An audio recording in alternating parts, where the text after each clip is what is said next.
Bienvenidos a Entre Semana, donde vemos temas relevantes a la luz de la palabra de Dios. Llegamos al final de nuestra serie El ombligo de Adán, teniendo conversaciones divertidas sobre las preguntas que nos enviaron durante estas semanas. Así que acompañemos a Alex y a Marcelo en este nuevo capítulo. Sí, aquí en Entre Semana. Bueno, haciendo preguntas y respuestas en esta última, el último episodio de nuestra serie de El ombligo de Adán, Dan Ross pone en el de Eventos Futuros: nunca me había sentido más perdido escuchando un episodio. Saludos. Gracias. Nosotros también. Sí.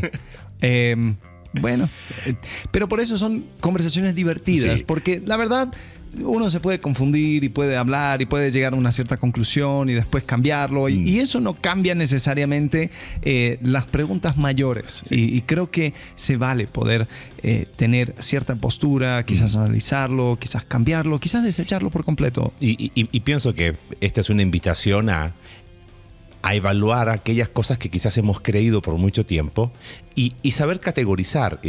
Un buen amigo que nos escucha desde su país me decía que se reía mucho escuchándonos, porque decía, es verdad, o sea, hay personas que se apasionan y se enojan y como dices tú, plantan bandera, en esta colina muero, por cosas que no deberían ser. O sea, son posturas, son interpretaciones. Es una, como muy bien la definiste, es una conversación divertida. Pero de ahí en más, o sea, creo que a mí me ha ayudado a volver a revisar, y creo que eso debe ser una actitud constante. Sí.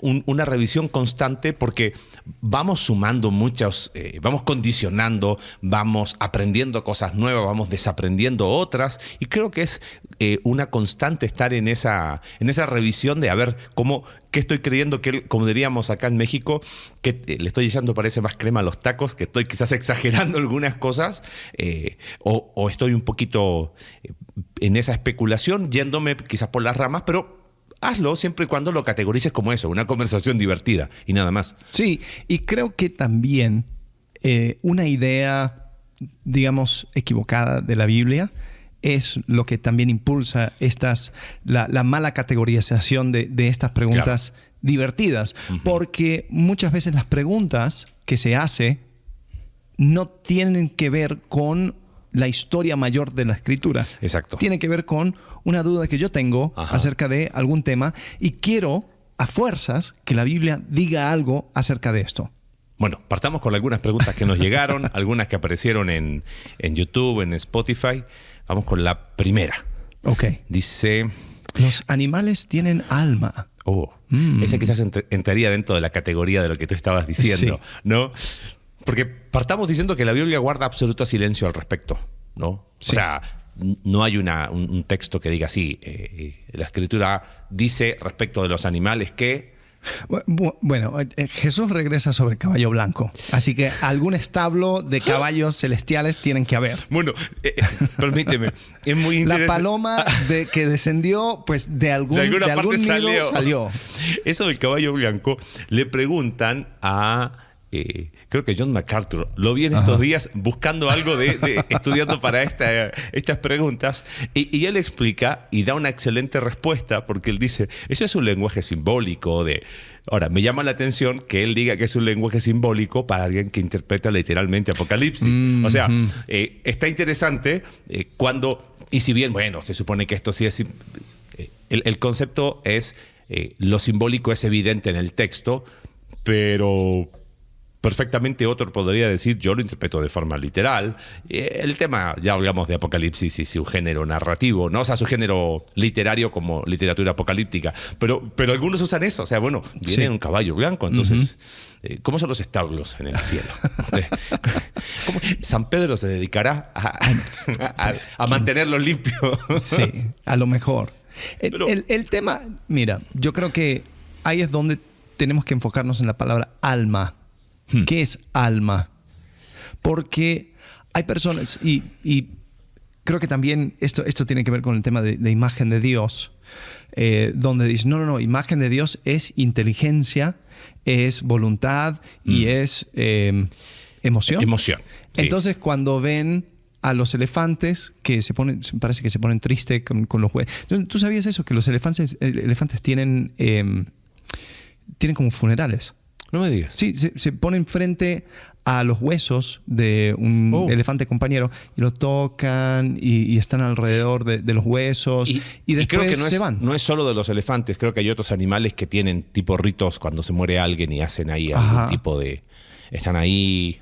Sí, y ahora también están descubriendo que como que tienen nombres. O sea, los elefantes. Wow. O sea, están estudiando los sonidos y como que cada vez que usan este sonido, tal elefante responde. Y como cuando fuimos a la Sierra Mazateca, que era con silbidos y cada persona tenía su silbido. Capaz, puede ser.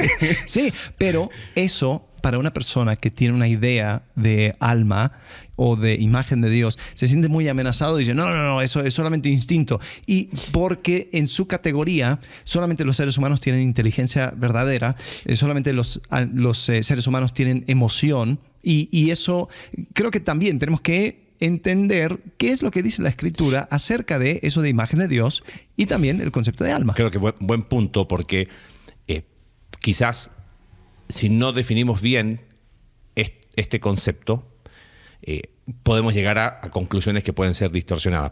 Partamos aclarando algunas cosas, y quizás aquí hay algunas categorías que se nos pueden caer. Imagen de Dios no es intelecto, emoción y voluntad. Ajá. Esa ha sido una enseñanza quizás bastante difundida. Yo siento que varios teólogos lo mencionan como un distintivo. Creo que responde mucho yo creo que fue Wesley, porque todos los problemas comenzaron con Wesley. Cualquier problema le echa la culpa a Wesley, pobre. Creo que tiene que ver mucho con helenismo, con mucha cultura griega. Pensando en que la dicotomía parte ahí, con Platón, de el ser humano es un alma prisionera en un cuerpo. Uh-huh. Porque en la sabiduría hebrea nunca se hacían distinciones espíritu, alma, cuerpo. Siempre se veía como un ser indivisible, y de ahí este concepto de nefesh en hebreo, que significa alma. Y lo interesante es que, y no tenemos el tiempo de ver todas las citas, pero nefesh también se habla de animales. Entonces, sí. Bueno, hay un video de Bible Project, si buscas nefesh. De nefesh. Vamos a ver si lo ponemos en las notas. Sí. Porque sí, es muy completo. Y sí, habla acerca de el alma como la fuerza vital, correcto. Uh-huh. Entonces, y eso incluye el cuerpo, es la totalidad del ser humano. Sí, entonces, imagen de Dios no puede ser intelecto, emoción y voluntad, porque trasciende eso. Claro. Y ya hemos explicado, ¿no? Que imagen de Dios. Si quieres ver nefesh en la Biblia, Eclesiastés capítulo 3, versículo 21, dice, ¿quién sabe si el aliento de vida, así lo traducen, el nefesh del hombre asciende hacia arriba y el aliento de vida, o el nefesh del animal, desciende hacia abajo a la tierra? Mira. Algunos lo usan, está postulado como pregunta, pero algunos dicen, ¿ves? El ser humano para arriba, el animal para abajo. Ahora, en Génesis 1:21, y creó Dios los grandes animales marinos y todos los seres vivientes que se mueven. La palabra vivientes es nefesh. Entonces, aparece también el concepto ruach, que es espíritu, aplicado también a animales. El que me llamó la atención es una palabra, es una frase hebrea que es nismat hayim, que es aliento de vida, que es la que aparece y Dios sopló aliento de vida en el ser humano.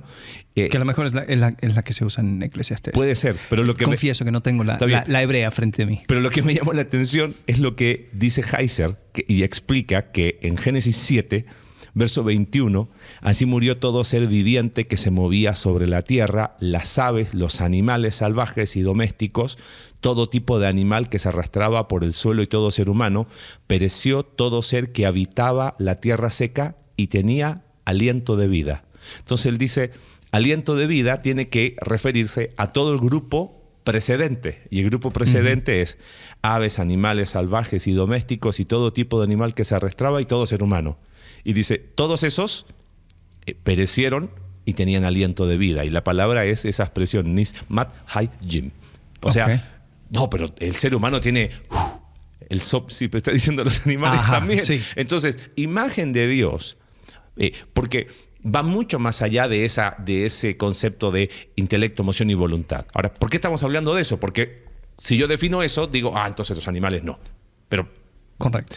Imagen de Dios, lo hemos hablado en otros episodios, tiene que ver con ser representantes de Dios. Y eso fue distintivo del ser humano. Los animales no fueron creados a imagen de Dios. No tienen esa cualidad de ser representantes de Dios. No son colaborativos con Dios en el acto de reinar, no son de ejercer dominio. Al contrario, el ser humano ha de juzgar o reinar sobre. Sí. ¿No? Y lo explica el Salmo 8. Lo hiciste poco menor que los ángeles, pero lo coronaste para que reinara. O sea, fue ¿cómo se llama? El pináculo. El pináculo de la creación. Sí. Ahora, el problema con esta pregunta es que es una pregunta que realmente se enfoca en algunos tipos de animales. Sí. O sea, esto no es una pregunta necesariamente teológica, es una pregunta emocional. Porque la pregunta es, oye, ¿Fido va a estar conmigo en la eternidad? Claro. Oye, ¿cuál es otro nombre de perro? Loli. Nuestra perrita. Oh, no. Que bueno, claro, ya está a la puerta. Ya está, sí. A la puerta del cielo. Cada vez está más cerca de allá que acá. Va a cumplir 11 años. Dios mío. Bueno, sin ofender. Pero en la pregunta va por ahí. ¿Por qué no hacemos esa pregunta con los mosquitos? O con las cucarachas. Sí. Yo creo que... Con los ratones. Yo creo que en la eternidad te va a acompañar todas las cucarachas que mataste en tu vida. Todos los mosquitos que odiabas y esos ratones que te daban asco. Porque, sí. ¿Por qué distinguir? Entonces, ahí es donde... A ver, para entender por qué estamos yendo por aquí. Porque si decimos tienen alma... Bueno, se usa la palabra nefesh, ruach y esa expresión nismat hayim para animales. Entonces van al cielo. No, espérame. Es que son parte de la creación de Dios. ¿Ok? Sí. Pero no son creados a imagen de Dios. 1. 2. La Escritura, cuando habla de redención, involucra al ser humano de una manera única y distintiva. Algunos toman Romanos 8... para decir que aún la creación gime a una, y ahí meten a los animales. Y claro, si cielos nuevos y tierra nueva va a ser distinto, pero va a tener un eco de lo presente, puede que haya animales. Y es lo más probable. Algunos toman, por ejemplo, Isaías 65 para hablar de que en la nueva creación, en los cielos nuevos y tierra nueva que está hablando Isaías, va a haber animales. Ahora, eso es muy distinto a decir... Mi perrita va a resucitar y me va a acompañar. Claro. Son dos cosas distintas. Si hay o no hay animales, podemos en parte de esta conversación divertida es que probablemente pueda haber animales si es cielos nuevos y tierra nueva. Claro, o sea, los animales forman parte de esa naturaleza. De la creación que aún gime y espera esa redención. Es probable, pero que eso es muy distinto. Pero de que va a ser Loli, que Fido, que va a ser Fido. Yo creo que no. Sí. Pero esa es parte de esa conversación divertida. Hay otros que dicen sí, pero... Imagínate la confusión de que en la eternidad aparecen todos los hámsters que tus papás en secreto cambiaban y decían que el mismo Tony el hámster. Pero aquí hay 8. ¿Sabes qué le pasó? ¿Cuál es el Tony verdadero? Me acordé, el segundo de mis hermanos, un momento mi papá le compró un pollo, ¿viste? Un pollito. Y el pollito duraba una semana. Me acuerdo que mi hermano se ponía a llorar y mi papá partía a la feria, ¿viste? Al tipo... ¿Qué pasa con ese pollo que nunca crece? Al tipo tianguis a comprar otro pollo. Y era como que... Y no me acuerdo cuál era el nombre, pero cada 2-3 semanas había que renovar. Había unos gatos que se metían al patio. Un día, oye, no está el pollito. Creo que era Piolín, no me acuerdo el nombre. Y había unas plumas por ahí. Yo dije, condenado gato, se lo comió otra vez. O sea... ojo, yo sé que hay personas y tenemos nuestra mascota y nos gusta y nos emociona y la mascota nos espera, y por eso creo que el tema de intelecto, emoción y voluntad no hay que meterlo ahí, porque uno se da cuenta cómo los animales o sea, tienen un concepto donde aunque algunos tienen más capacidad de aprendizaje que otros. Ajá. Sí. El perro que sabe sumar instintivamente, como quieras, que expresan emociones. Tú pueden obedecer, pueden no obedecer. Algunos dicen, por eso es instinto. El tema es que no te preocupes si tienen intelecto, emoción y voluntad. Exacto, por eso porque lo digo. eso no es sinónimo de imagen de Dios. Ajá. O sea, ese es lo que decíamos recién. Sí. Si tienen intelecto, emoción y voluntad, claro que lo tienen. Es cosa de ver nomás si tienes mascotas que expresan eso. Porque imagen de Dios no es eso. Imagen de Dios es la invitación a reinar, a un trabajo colaborativo. Y los animales no fueron invitados a eso. Número uno. Número dos, la Escritura no tiene una evidencia explícita al respecto. Y lo de Romanos 8 viene a ser como un concepto general de que Dios no desecha su creación, sino que aún toda la naturaleza espera ser redimida en estos cielos nuevos y tierra nueva. Si eso incluye animales, bien. Si no incluye, no cambia nada. Pero lo más probable es que no incluya a Loli o no incluya a Fido. Así como no va a incluir ese arbolito que tú cortaste cuando tenías que hacer leña. No, ese árbol va a estar en la eternidad. O sea, ¿dónde está la línea? La línea es muy delgada. La bacteria que vive en tu intestino, o sea, esa... No, o sea, entonces ahí es donde sí nos damos cuenta que más que nada tiene que ver con una cuestión emocional. Sí. O sea, claro, hay un apego con mi mascota, con mi perrito, con mi gatito, y uno quiere pensar, va a estar en la eternidad.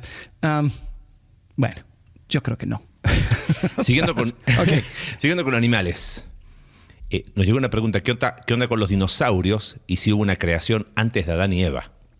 Los dinosaurios fueron puestos por Satanás para engañarnos, para hacernos pensar en una tierra vieja, así como el ombligo de Adán. Bueno, son muchos los que... Tú les hablas de dinosaurios y de inmediato es casi conspirativo, satánico, y es como que eso viene del diablo. Ojo, lo que sí me río porque lo he escuchado más de alguna vez. ¿Qué onda con los dinosaurios? Hay mucho... ¿Cuál es la película? De Jurassic Park y Jurassic World y las que hubo todas entre medio. A mí me llama la atención, y lo digo para que puedan buscarlo después. Hablamos en el primer episodio del ombligo de Adán, del Ministerio de Respuestas en Génesis, Answers in Genesis. Y ellos, es muy interesante porque ellos tienen una posición bastante tradicional, conservadora, por decirlo de alguna forma, en cuanto a la interpretación de Génesis. Tierra joven. Tierra joven, días 24 horas literales, y hacen un ministerio increíble de apologética. Uno puede estar de acuerdo o no, pero me llama la atención que aún ellos con esa posición dicen... No podemos negar la existencia de los dinosaurios. Y ellos explican muy bien. Y viste que... ¿Por qué? O sea, ¿cuál es la controversia? Es que algunos dicen que los dinosaurios son inventados. Para lo que tú dijiste, sí, en serio. Pero, o sea, yo lo dije en chiste, pero... No, pero es que algunos lo sostienen. Por eso me reí. Pero, ¿por qué? O sea, ¿será porque la existencia de dinosaurios niega el hecho de que fueron rescatados todos los animales del diluvio? Claro, como que no cuadra algunas cosas. Como que Dios no hizo su trabajo completo, entonces sí existen dinosaurios. Y otros si existieron dinosaurios, entonces estamos hablando de una tierra súper vieja con millones y millones de eras geológicas. Entonces, ese fue un invento del ser humano para poder hablar de evolución. Y no. O sea, puede ser. Mira, hay un hombre que yo fui expuesto a su material de joven. Por eso estás haciendo este podcast como una forma de exorcismo de ideas distorsionadas. Bienvenido a mi terapia. ¿Por qué ustedes tienen podcast? Es terapéutico, dice. El hombre se llama Kent Hovind. Se conocía como Dr. Dino. Y muy interesante todo lo que decía. Él mezclaba mucho teoría conspiratorio con algunas cosas verdad. Y pasó 10 años en la cárcel por hacer fraude de impuestos. Entonces, o sea, no es una persona al cual yo tomaría el 100%, pero sí lo que él postulaba te invitaba a pensar. Un par de cosas. Número uno, lo que decía era, no podemos negar de que el mundo prediluvio era un mundo muy diferente al mundo de hoy. Eso es una realidad. Inclusive hay varios que hablan, un geólogo de los años 60, ya me voy a acordar el nombre, habla mucho de cómo cambió el mundo. La creación, o sea, la Tierra totalmente distinta. Sí.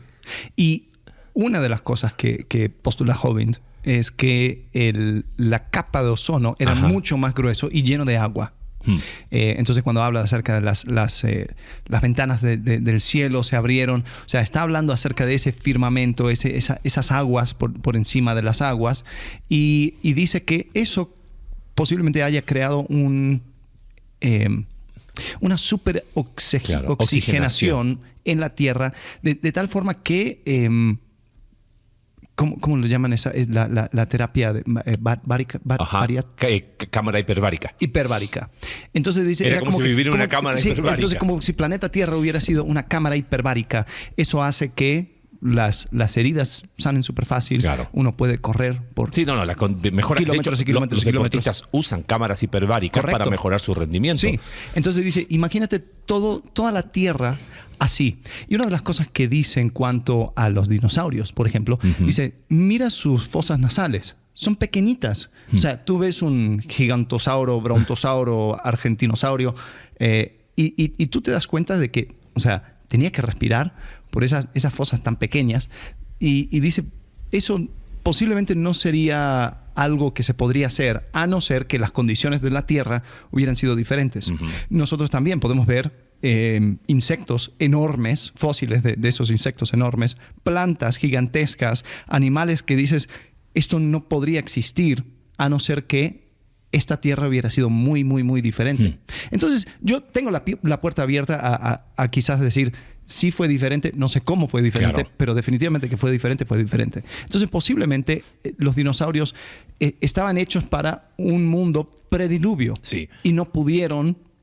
no sobrevivieron al postdiluvio, al cambio. Ahora, este joven también era tierra joven. Y algo que sí decía, que a mí siempre me ha llamado la atención, es de que los dinosaurios no murieron con el diluvio.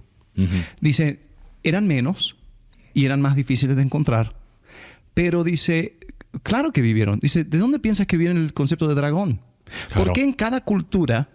hay dragones y no son como mitológicos. Claro. Es como que, y tal persona fue y peleó contra el dragón. O sea, Gilgamesh, una de las cosas más grandes que era, fue y peleó con un dragón. Y dice que le quitó un brazo. Dice, un dragón con bracitos pequeñitos. Qué interesante. Yo conozco un dinosaurio así. Sí. Dice que en China había un puesto. Era el cuidador del dragón. Y dicen, ¿y este dragón qué onda? O sea, claro, ¿cómo es que en todas las culturas alrededor del mundo está esta idea de dragones? Entonces tú dices, vamos a suponer que tú estás cultivando la tierra, lo estás domesticando, y hay un animal. ¿Qué es lo que sucede todavía hoy en día en la África? Que hay un elefante enorme que viene y rompe todos los cultivos. Entonces, hoy en día con la protección ecológica y todo es mal visto. Pero imagínate, o sea, tú serías el héroe si tú fueras y mataras a ese elefante que cada noche pasa por tus cultivos. Entonces, eso es lo que hacían. San Jorge y el dragón, algo así. O sea, entonces van mostrando y tiene la historia. Claro. Que el dragón iba y molestaba y no sé qué. Y entonces Jorge fue y mató al dragón. Entonces, o sea, a mí siempre me ha llamado la atención de que estas son historias que se cuentan como sí, fui por pan. Y después vi la construcción de la torre y después regresé. Y después de la torre fui y vi que mataron al dragón y me llamó la atención y vine a casa.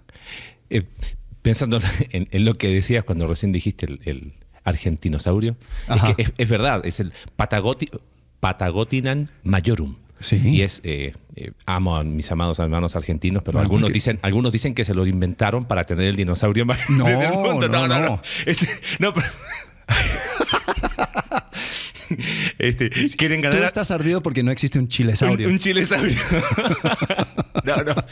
Ahora, pero ¿por qué lo menciono? Porque con los fósiles que encontraron reconstruyen más o menos un animal de 36 metros y medio de longitud. Y dicen, bueno, ¿cómo entraron en el arca? Y los de Answer in Genesis que hicieron el arca, dicen, entran perfectamente. O sea, es tan grande que entran. Pero quizás... si metes un huevito, pues no tienes problema. Y quizás hay algo que iría más lejos en cuanto a dinosaurios.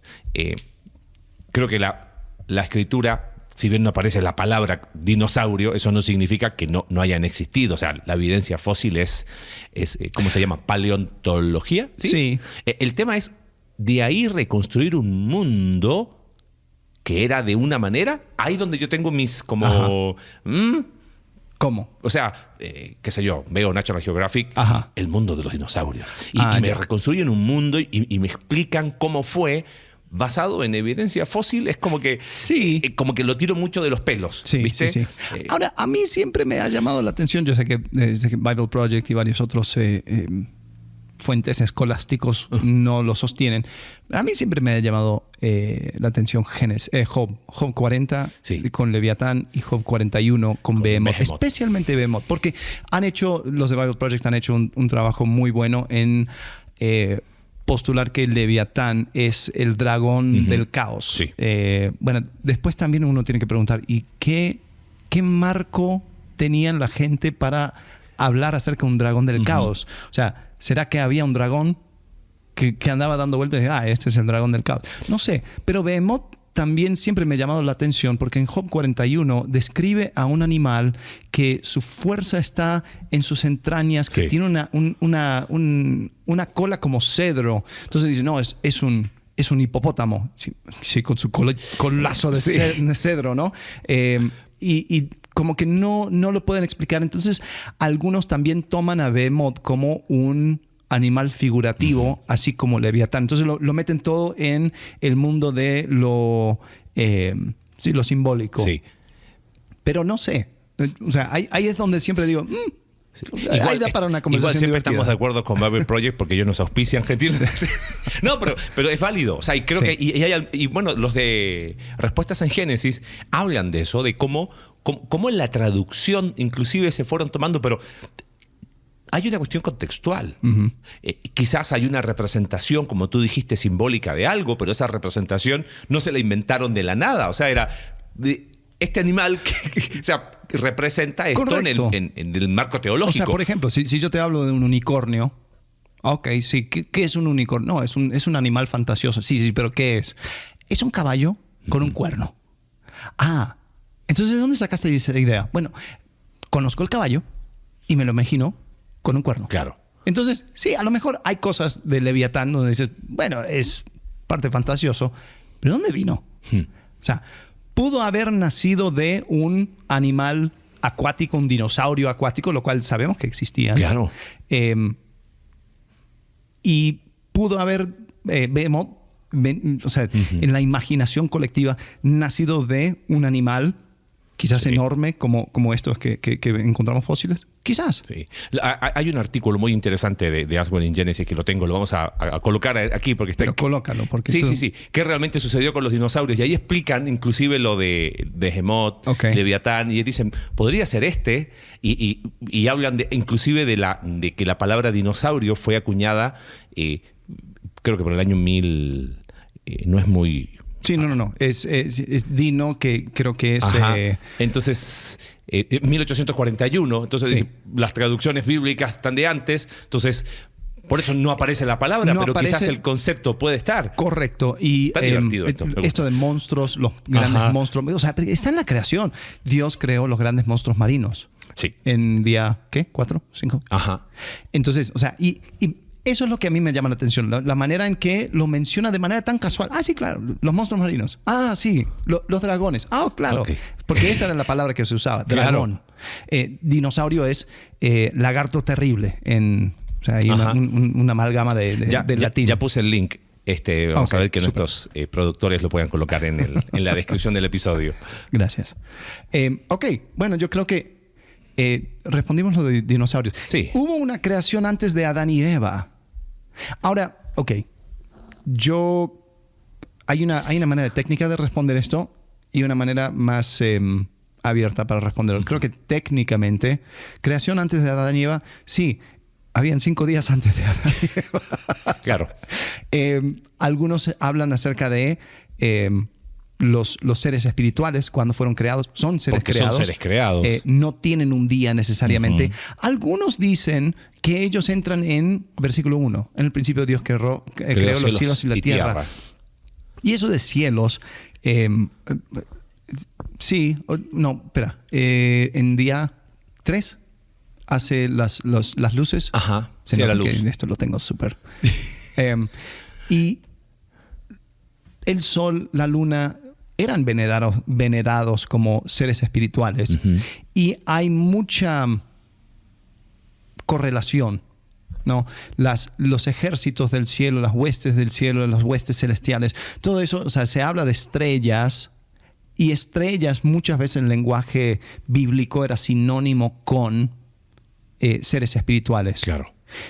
Cuando en Judas habla acerca de estrellas errantes. Ajá. Una persona que mira hacia arriba. Una estrella errante es un planeta. Los planetas, que creo que eso es la palabra misma, es errante. Porque si tú lo vas mirando por el cielo, parece que viene aquí. Que se mueven, que no están en un lugar fijo. Después descubrimos que tiene que ver con el hecho de que ellos están moviendo alrededor del sol y nosotros también. Entonces, desde nuestra perspectiva parece que están errantes. Pero el punto es, había mucha correlación entre el mundo espiritual y el mundo físico celestial. Ahora, para decir que eso fue exactamente cuando Dios creó los seres espirituales, puede ser. Puede ser.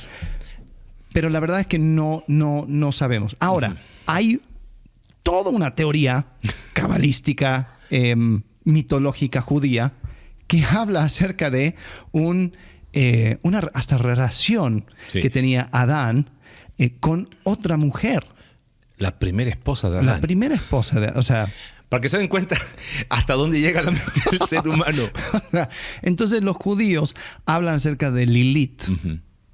Por favor, si tienes una hija, no la pongas Lilith.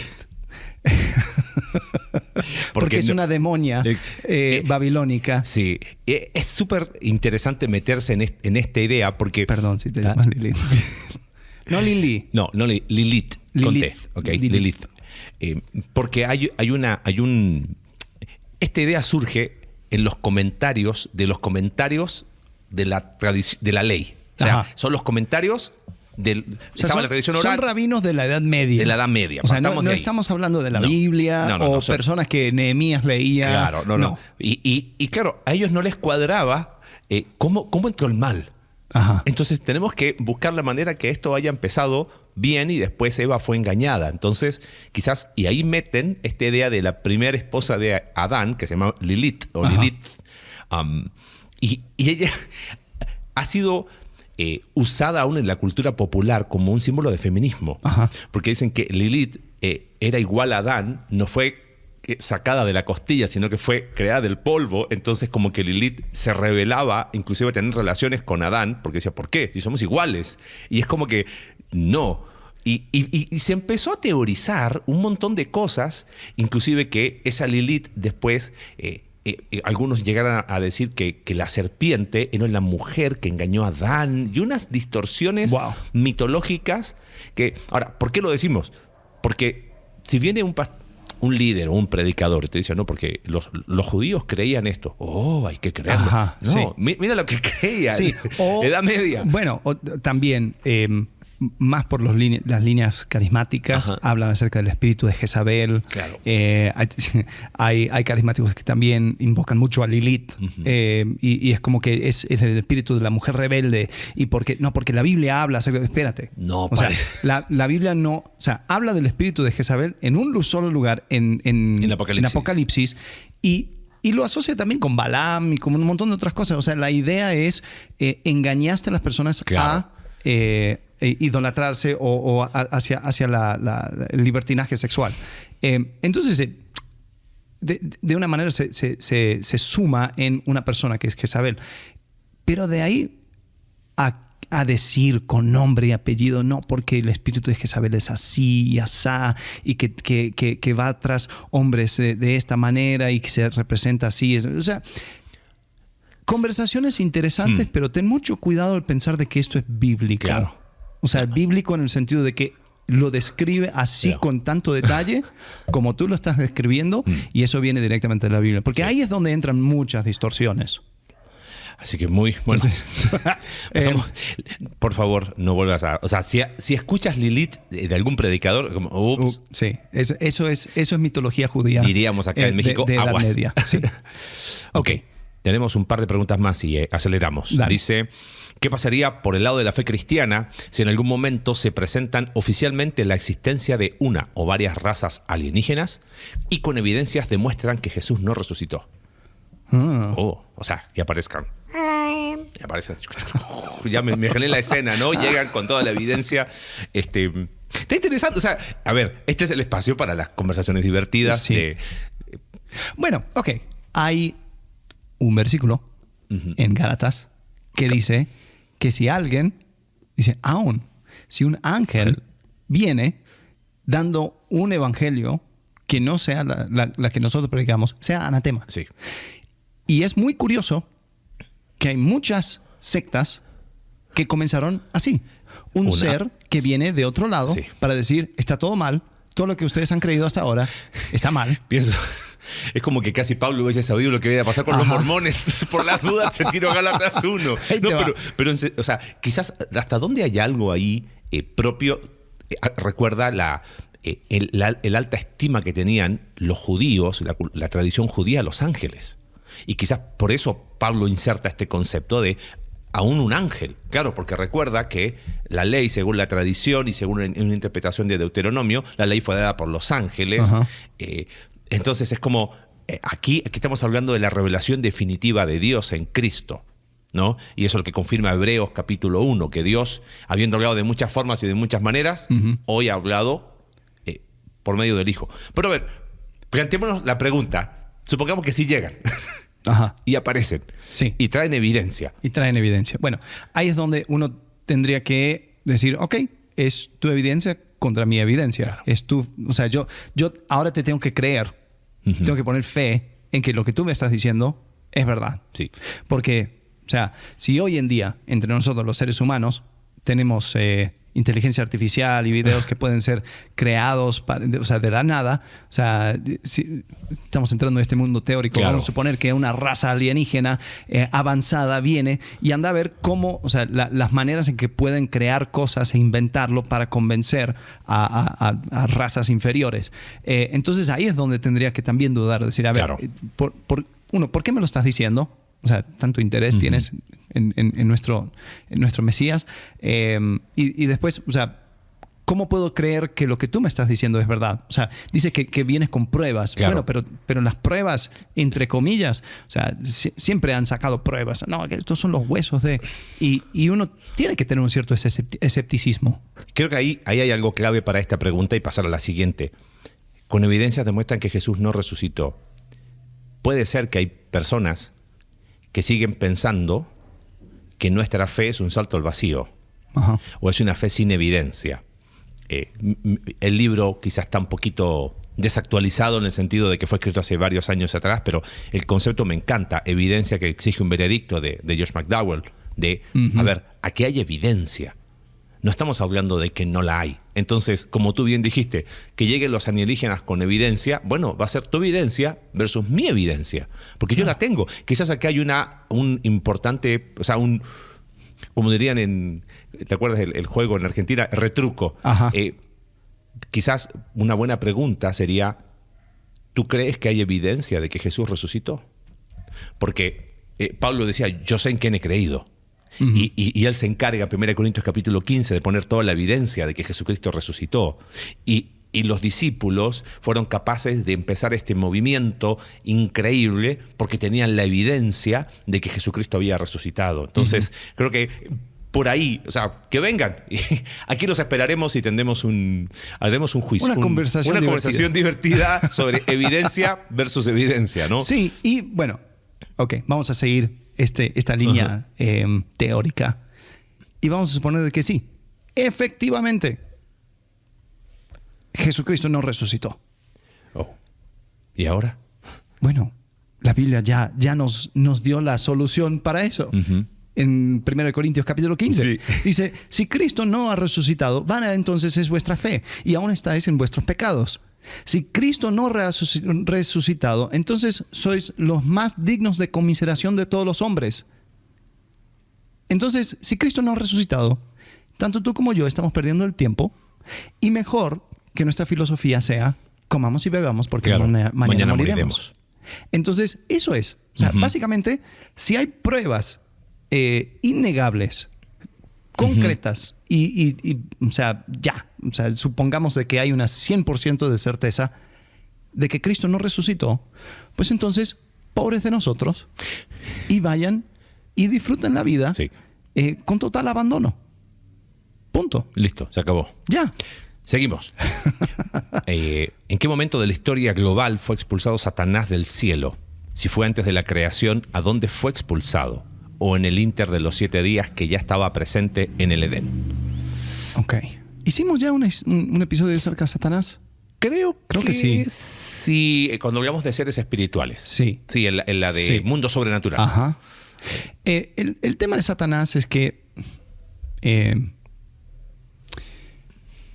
lo que nosotros entendemos por Satanás no necesariamente viene de la Biblia, viene de tradición y mucho fue influenciado de este libro Paraíso Perdido De Milton. Sí. Entonces, Milton es nuestro punto de referencia. Occidental. Del ideario colectivo de qué pasó con Satanás y todo Correcto. eso. Entonces, ahí es donde tenemos que tener cuidado. Sí. Porque sí, hay pasajes, Isaías 14, Isaías 14 y Ezequiel 28. Ezequiel 28. Sobre todo Ezequiel, tú estabas en el huerto y fuiste y le leas. Sí. Lo busco rápido. Sí. Ahora, yo confieso Ajá. que he tambaleado mucho en este punto.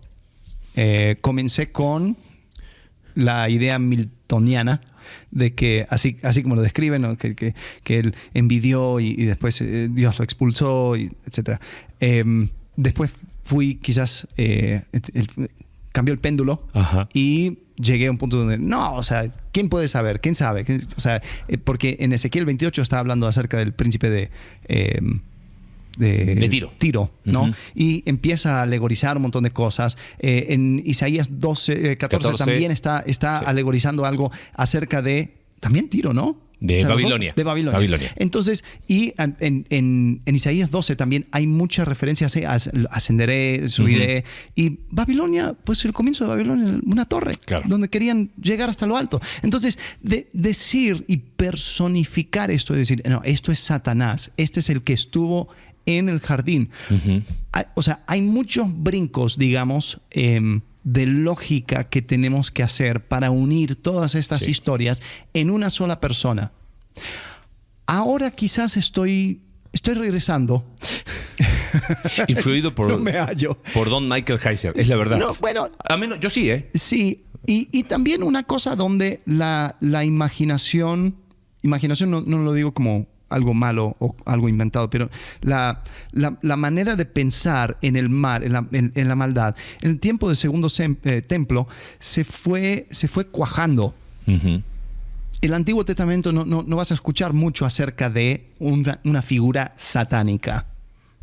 Vas a escuchar de seres espirituales, sí, vas a escuchar de personas que van tras otros uh-huh. dioses, pero no se trata tanto de Satanás. Sí. En el tiempo del segundo templo, o sea, después de Esdras, Nehemías, uh-huh, y continuando hasta Jesús, ahí es donde como que empezó a tomar forma. A tomar forma esta idea de un personaje de donde proviene uh-huh. la maldad. Sí. Y lo describe como la serpiente, y lo conecta con sí. la serpiente de Génesis. Quiero traer algunos cabos que creo que hay entre líneas en este pasaje. Hay un video, y lo voy a poner, porque después me dicen que no lo pongo, pero de Michael Heiser, y está en español. Los que han doblado los videos de Michael Heiser está buenísimo, porque le dan una voz, así como de... Sí, su voz es muy, sí, muy de intelectual. Sí, y es como de esos documentales de ¿cómo se llama? De History Channel, así, sí, esa voz así. Pero lo que está interesante es que él habla un poquito de la caída, uh-huh, y lo que tú decías. O sea, yo fui criado en un contexto que Isaías 14 y Ezequiel 28 es Satanás, siempre. Y en nuestra iglesia era Biblia de Scofield, venerada. Y Scofield tiene un concepto de la teoría. Él fue uno de los promotores de la teoría de la brecha, que entre Génesis 1 y Génesis 1:2, como ¿dónde fue expulsado del Edén? Fue del cielo, fue expulsado y como que cayó a la tierra y cayó así, entonces quedó arrastrado como una serpiente. Estoy echándole un poquito de crema a los tacos, pero algo de eso había. Uh-huh. Porque versículo 2 dice, y la tierra como que quedó desordenada y vacía. ¿Por qué quedó desordenada y vacía? Y el caos. Bueno, fue porque fue expulsado. Entonces, los promotores de la teoría de la brecha ubicaban porque la pregunta era en qué momento Si fue antes de la creación, fue expulsado. ¿A dónde fue expulsado? Entonces, claro, estaba en el cielo, fue expulsado a la tierra y lo metían entre Génesis 1:1 y Génesis 1:2. Después, tratando de estudiar contexto, dije, no, Isaías 14 y Ezequiel 28 no hablan de Satanás, evidentemente no. Pero después, estudiando un poco de todo el concepto del mundo sobrenatural de Michael Heiser, él dice, no, aquí evidentemente hay algo más. Pero creo que lo que hace muy bien Heiser es el hecho de que uno pueda ver al adversario en Ezequiel 28, no significa que es el que estaba en Edén y que fue expulsado a la tierra y meterlo ahí en Génesis 1.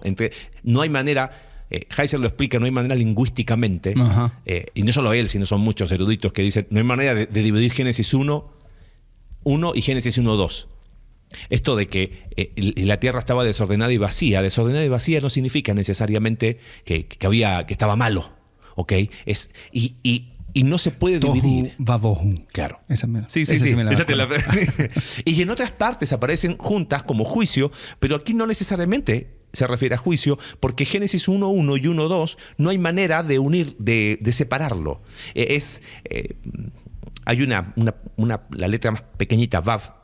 En hebreo puede ser disyuntiva, que se usa para narrar cosas y que yo puedo separar algo, o conjuntiva, que mira, aquí está junto y es inseparable. En este caso, está hablando de algo, es como una unidad. Génesis 1:1 y Génesis 1:2 es una sola cosa. Entonces, no hay manera de meter ahí, o sea, no digo que la pregunta está preguntando exactamente eso, pero ¿en qué momento de la historia fue expulsado? ¿Fue antes de la creación? ¿A dónde fue expulsado? No fue expulsado entre Génesis 1:1 y 1:2. ¿Y expulsado de dónde? Sí. Del cielo, y ahí es donde tenemos que cambiar quizás ciertas categorías. ¿Y qué hacemos con las personas que toman Apocalipsis? Dicen, no, porque dice que 1/3 de los ángeles revelaron, y esa es, eso es más común. Y es miltoniano. Es miltoniano, y es lo que explica Heiser en el video que estoy colocando ahora en las notas de descripción, porque lo de Apocalipsis no tiene nada que ver con lo que pasó allá. Está hablando de un conflicto cósmico por la llegada del Mesías. Es el nacimiento del Mesías y su resurrección que genera esto. Y habla de las estrellas, ni siquiera está hablando de que antes en Génesis 1/3 de los ángeles. No. Y por eso creo que el video de seres espirituales y la serie que hicimos de Mundo Sobrenatural ayuda a entender un poquito eso. Pero a ver. ¿Y qué eran? ¿Por qué 1/3? Porque dice el pasaje de Apocalipsis que y 1/3 de las estrellas, pero está hablando de un lenguaje cósmico, un lenguaje propio de la literatura apocalíptica. No está diciendo que hubo un... Ahí la tengo, mira. Bueno, yo sé que en Apocalipsis hay 1/3 de un montón de cosas. Claro. O sea, 1/3 de la tierra se quemó, 1/3 de los animales murieron, 1/3 de los animales del mar murieron. O sea, como que hay algo con el tercio. Sí. Pero de ahí, pero el tema es que lo vinculan con Génesis, con la creación. Y Apocalipsis no está hablando de eso. Apareció en el cielo. Voy a leer Reina Valera para que no me acusen de que uso versiones diabólicas. Apareció en el cielo una gran señal, una mujer vestida del sol con una luna debajo de sus pies y sobre su cabeza una corona de 2 estrellas. Y estando encinta clamaba con dolores de parto en la angustia del alumbramiento. También apareció otra señal en el cielo. He aquí un gran dragón escarlata. Sí sabemos cuál es el simbolismo del dragón escarlata en Apocalipsis. Obviamente, la Iglesia Católica. Que tenía 7 cabezas, que son los 7 papas, y los 10 cuernos, que son la Unión Europea. Y la cola arrastraba la tercera parte de las estrellas del cielo y las arrojó sobre la tierra. O sea, no está diciendo que fueron los ángeles, o sea, simplemente está usando un lenguaje simbólico, porque el dragón se paró frente a la mujer que estaba para dar a luz a fin de devorar a su hijo tan pronto como naciese.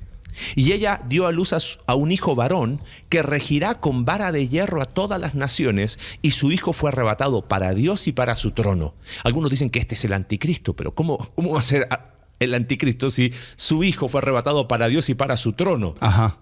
O sea, es inequívoco que se refiere a Jesús. Entonces, la tensión cósmica por el nacimiento. ¿Y acaso qué hace el diablo cuando nació Jesús? Bueno, Herodes quiere matar a los bebés. Ajá. O sea, y la mujer huyó al desierto, donde tiene el lugar preparado por Dios para que allí la sustenten por 1260 días, que son 3 años y medio. que es el inicio de... No, bueno, y interpretan eso de esa manera, pero algunos toman esto de Apocalipsis 12 para decir, se refiere a Génesis, cuando... No, y no está hablando de Génesis, está hablando de qué es la tensión cósmica, porque el Mesías ha llegado y en su resurrección, desde ahí está esta tensión, una gran batalla en el cielo. Miguel y sus ángeles luchaban contra el dragón y no prevalecieron y todo eso. Ok. ¿Cuál era la pregunta? Era, ¿en qué momento? Esta conversación está muy divertida. Era, ¿en qué momento fue expulsado Satanás del cielo? Es que por eso hay que cambiar la categoría, porque estamos hablando de, quizás sería bueno hacer el hipervínculo al mundo sobrenatural y entender esto de seres espirituales del mundo sobrenatural. La pregunta asume algunas cosas. Asume que lo que se describe en Apocalipsis es eso. Claro. Asume la personificación de Satanás, asume de que estaba en el cielo. Sí. La verdad es esta. No sabemos. Exacto. La verdad es que la Biblia da muy pocos detalles acerca de Satanás. Bueno, y qué bueno que lo mencionas, porque al haber pocos detalles tendríamos que ser cuidadosos en afirmar cosas y el resto de las cosas ponerlos dentro de categorías de conversaciones divertidas. Porque si nos ponemos a afirmar cosas para que nos cuadre toda la historia, podemos llegar haciendo lo mismo que hacían los rabinos judíos con Lilith. ¿Viste? Y decir cosas que nada que ver, absolutamente distorsionadas y casi en contra de lo que dice la Escritura, ¿no? Hay una última pregunta. ¿Por qué las posesiones demoníacas fueron más presentes en la década de los 80, 90 y ahora ya no se, entre comillas, ven tantas? Tú que eres un experto en posesiones demoníacas, ¿nos puedes...? ¿Tú has tenido una experiencia con una posesión demoníaca? He tenido algunas situaciones, han sido pocas. Creo que de las que he podido experimentar en situaciones así, hay... Hoy lo miro, ojo, la retrospectiva siempre es 2020. Claro. Pero quizás de las que he podido presenciar, mucho era conducta aprendida, mucho era una situación quizás de ataque de pánico terrible, y hay un par que no encuentro explicación, pero la dejaría en eso, un par, y no más. Porque esta pregunta tiene mucho. Yo me acuerdo, y antes de responderla, que cuando estuvimos en Palabra de Vida, como que los campamentos en Palabra de Vida Chile en los años 90 tenían fama de posesiones demoníacas. Y era como, oye, yo fui acá. No, hombre, ahí era como 10 por semana. Y era, en serio, como que había algo ahí. No ignoramos. Creo que el mundo sobrenatural, el mundo espiritual, no lo podemos ignorar. Pero yo creo que hemos hecho, y te acuerdas la experiencia que tuvimos en la sierra, hemos hecho mucho, hemos creado un ideario en nuestra mente que va más influido por la película El Exorcista, por otro tipo de cosas. Y la pregunta asume una verdad, que eran más presentes en los 80, 90 y ahora ya no se ven. No sé cuál sería el sustento, cuál es la data como para decir antes había más y ahora hay menos. Creo que es una realidad, pero quizás de los reportes de casos, muchos quizás no quedan, o sea, de 10 no sé cuánto quedarían. ¿Viste? Sí, sí, lo que dice acerca de conducta aprendida, creo que también, o sea, cuando una persona... Hay unas mujeres que tienen un ministerio, Heiser la ha tenido... me parece que su sitio web no está arriba, pero su ministerio se llamaba Discovering Mercy, y la M y E de Mercy estaba en mayúsculas, entonces Discovering Me y Discovering Mercy. Entonces el ministerio tenía que ver con personas que habían sufrido abuso ritualística, satánica, o aún de gobiernos, o de prostitución, porque una cosa que dicen es que... Sí, perdón, ya no está el sitio. Sí, ¿no? No. 404. Sí, bueno. Parte de esto, como se metían en cosas muy gruesas, tenían que estar muy... Era muy... había mucha... como que querían mantenerse en el anonimato porque estos se metían con células de pedófilos y o sea, una persona dice, no, yo fui abusado ritualmente. Porque en esos círculos lo que tratan de hacer es quebrarte, quebrar tu personalidad y crear una personalidad alterna, porque dicen, o sea, tú cuando eres tú, no aceptarías hacer estas cosas, pero cuando brota esa otra personalidad, entonces esa persona estaría dispuesta a hacer cualquier cosa. Entonces como que tratan de hacerlo deliberadamente. ¿Dónde voy con esto? Ellas tenían un concepto muy interesante acerca de la posesión demoníaca, donde decían, tú no hablas al demonio, tú hablas a la persona. Sí. Porque la persona ha creído un montón de cosas que ha abierto la puerta a ser influenciado por este ser espiritual. Entonces tú tienes que mostrar a la persona de que hay algo mejor y que hay misericordia, de que hay perdón. Entonces sí, o sea, muchas veces desafortunadamente se crea como la batalla cósmica entre el demonio y el sacerdote, si estamos pensando en el exorcista. El exorcista. Y que le acerca la Biblia y el crucifijo. Sí, y ojo, creo que no hay que negar, como tú bien dijiste, esa dimensión de oculta. Parte de la familia de mi mamá ha estado metido en eso por muchos años y no lo ignoro. Al contrario, he aprendido ¿cómo te lo puedo decir? A que a veces lo que se piensa que no es, realmente es, y lo que quizás se cree que es, no es. Sí.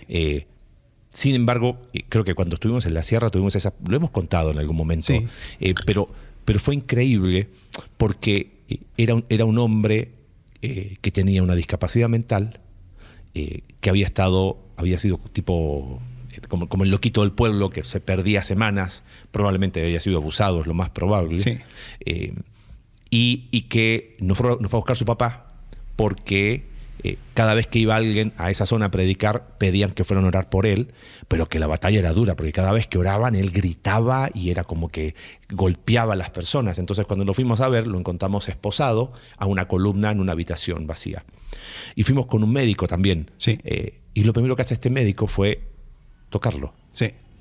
Era un hombre mayor, y lo empezó a tocar y a hablarle muy suave, y en todo el rato que estuvimos, inclusive le pedimos, ¿te acuerdas? Si le podía quitar las esposas. No hubo ninguna reacción. Claro, ahora, pero imagínate una persona que ha sido violentada, que tiene discapacidad mental.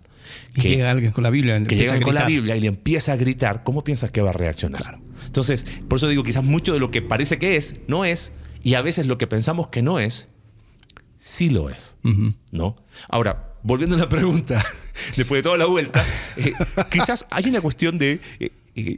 antes de grabar diste un ejemplo que me gustó y creo que sería bueno que lo uses, el de los tiburones, tú que te criaste en Florida, porque es como que a lo mejor hay algo de condicionamiento en el sentido de, no, sí, antes había más y ahora menos. Pero puede ser las cosas que uno escucha, las cosas que uno lee, y es como lo que decías tú de los tiburones. Cada tanto se reportó un tiburón y de ahí en más como que... un montón de reportes y ahí pasan 5 años hasta que no pasa nada. Correcto. Sí, entonces es un enfoque en las en las personas, o sea, en un evento. Entonces cada evento se va reportando y uno dice, wow, no, es que debe estar sucediendo un montón porque se escucha un montón y no se escucha tanto. Claro. Ahora, recuerda lo que estaba sucediendo en los 80s. Estábamos en una época hipersexualizada, donde el aborto se había aprobado. Estados Unidos, o sea, desde un punto de vista conservador, parecía que se estaba perdiendo por completo. Se empieza a levantar la mayoría moral y... había que culpar a alguien. Había que culpar a alguien. Tenemos los televangelistas de los años 80, o sea, una masificación. Correcto. Hay un libro que una mujer escribió, se llama Michelle Remembers, y donde ella usa la práctica de terapia para recuperación de memorias para decir que había mucho abuso satánico con esta mujer. Parece que este libro después fue desechado, o sea, se encontró que no era cierto lo que ella decía o aseveraba. Pero acuérdate que era un momento donde, o sea, propicio para personas y el movimiento conservador cristiano para tomar poder político, mostrando de que esto es una lucha entre el bien y el mal. Entonces, era en su mejor interés a elevar cada momento donde había algún tema de posesión demoníaca.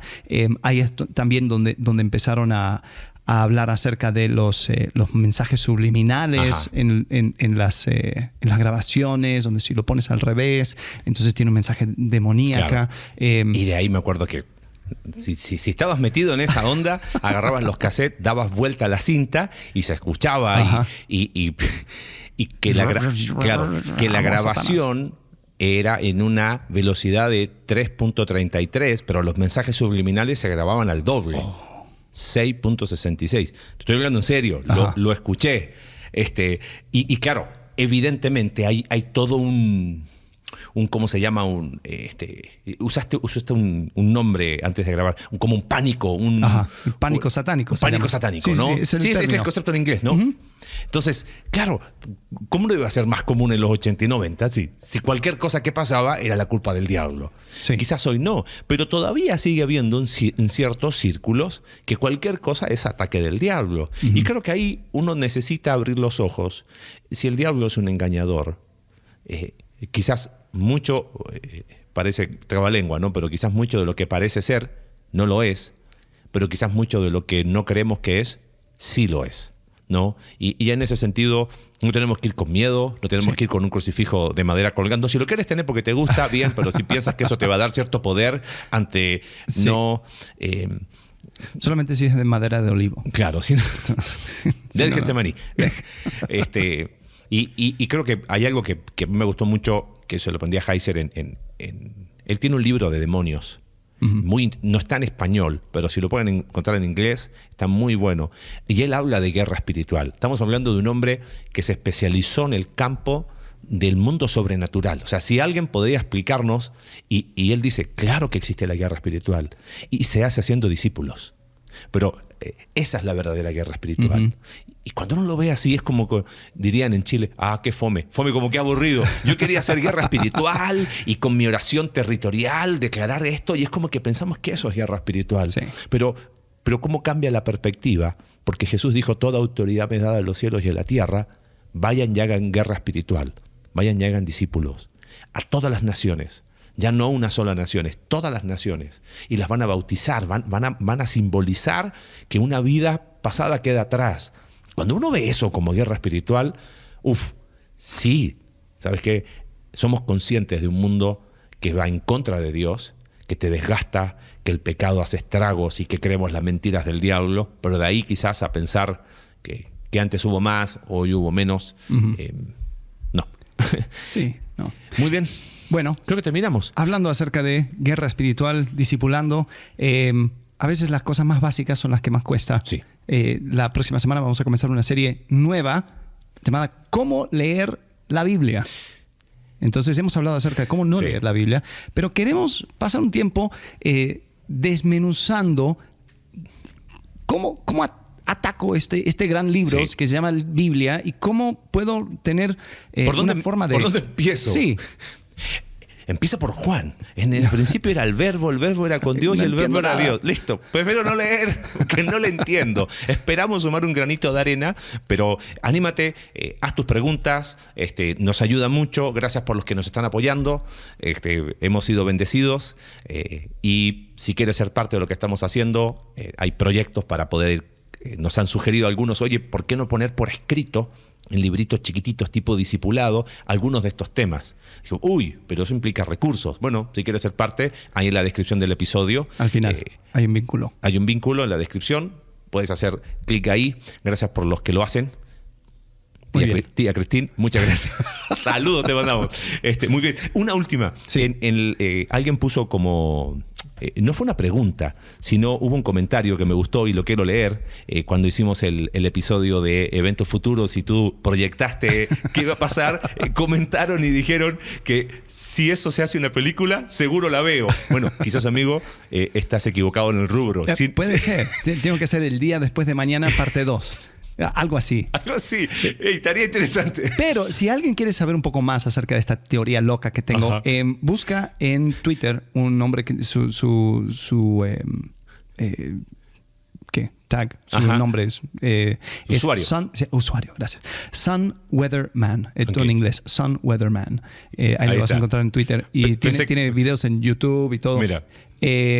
Interesante. O sea, también. Conversación divertida, no voy a salir a comprar 40 hectáreas de tierra en la montaña, pero si ves estoy ahorrando. Si ves que salgo a comprar, pues ya sabrás que se viene el fin de los tiempos. Y si no, espera la próxima película de Alex. Pensé que ibas a decir sígueme en www.alextaracion.conspiración.com. Sí. Querido, gracias. Nos vemos próxima serie. Pienso que va a ser un lindo desafío lo que decías recién de cómo leer la Biblia. Así que gracias. Muy bien. Hasta luego.